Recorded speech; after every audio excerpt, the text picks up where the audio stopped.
BC సంక్షేమ సంఘం జాతీయ అధ్యక్షులు రాజ్యసభ సభ్యులు ఆర్ కృష్ణయ్య, బీసీ విద్యార్థి సంఘం రాష్ట్ర అధ్యక్షులు వేముల రామకృష్ణ పిలుపు మేరకు రాష్ట్ర వ్యాప్తంగా అన్ని జిల్లాల కలెక్టరేట్, ఆర్డీఓ, ఎంఆర్ఓ కార్యాలయాల ముందు బీసీ సంఘం నాయకులు నిరసనకు దిగారు.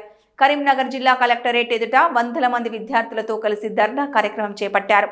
ఈ సందర్భంగా బీసీ యువజన సంఘం జిల్లా అధ్యక్షులు నర్సింగోజు శ్రీనివాస్ మాట్లాడుతూ రాష్ట్ర వ్యాప్తంగా 5,000, జిల్లా వ్యాప్తంగా బీసీ విద్యార్థులకు 131.35 కోట్ల రూపాయలు, అలాగే బీసీ, ఎస్సీ, ఎస్టీ, మైనారిటీల జిల్లా మొత్తం 171 కోట్లు రియంబర్స్మెంట్ స్కాలర్షిప్ బకాయిలు వెంటనే విడుదల చేయాలని ప్రభుత్వాన్ని డిమాండ్ చేశారు.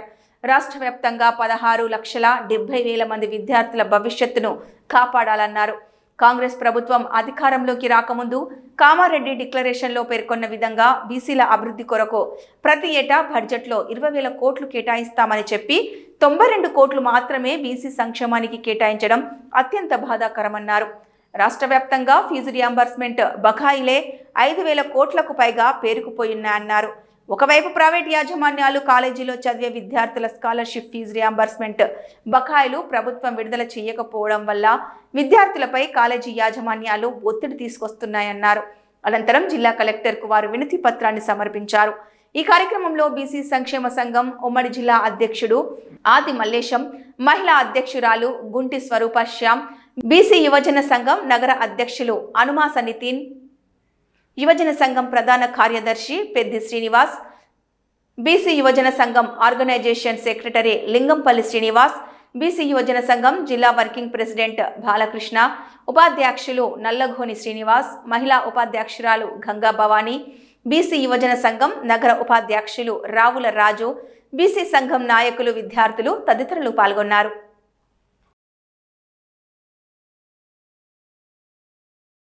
వేముల రామకృష్ణ గారి పిలుపు మేరకు రాష్ట్ర వ్యాప్తంగా అన్ని జిల్లాలలో కలెక్టరేట్లు, మండల కార్యాలయాలు, ఆర్డీఓ ఆఫీసుల వద్ద ముట్టడి కార్యక్రమాన్ని నిర్వహించడం జరుగుతుంది.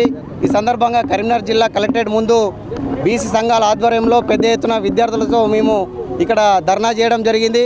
ముఖ్య ఉద్దేశం ఏంటంటే ఫీజు రియంబర్స్మెంట్ స్కాలర్షిప్ బకాయిలను ప్రభుత్వం విడుదల చేస్తా అని చెప్పి ఇప్పటి వరకు కూడా స్కాలర్షిప్ బకాయిలు విడుదల చేయకపోవడం అత్యంత బాధాకరమైనటువంటి విషయం. ఇవల్ల పేద బడుగు బలహీన వర్గాలు చదువుకుంటున్నటువంటి పిల్లలకు స్కాలర్షిప్లు, ఫీజు రియంబర్స్మెంట్ రాక కాలేజీ యాజమాన్యాలు పిల్లలపై ఒత్తిడి తీసుకొస్తే పిల్లలు తల్లిదండ్రులపై ఒత్తిడి తీసుకొచ్చి ఇవాళ వాళ్ళు అప్పులు చేసి మరి కాలేజీ ఫీజులు కట్టే పరిస్థితి నెలకొన్నది. కాబట్టి రాష్ట్ర వ్యాప్తంగా ఉన్నటువంటి 5,000 కోట్ల బకాయిలను వెంటనే విడుదల చేయాలి. జిల్లా వ్యాప్తంగా ఒక బీసీకి సంబంధించిన వాళ్ళే 131 కోట్ల పెండింగ్ ఉన్నదంటే మనం ఈ సందర్భంగా అర్థం చేసుకోవాల్సినటువంటి విషయం ఉన్నది.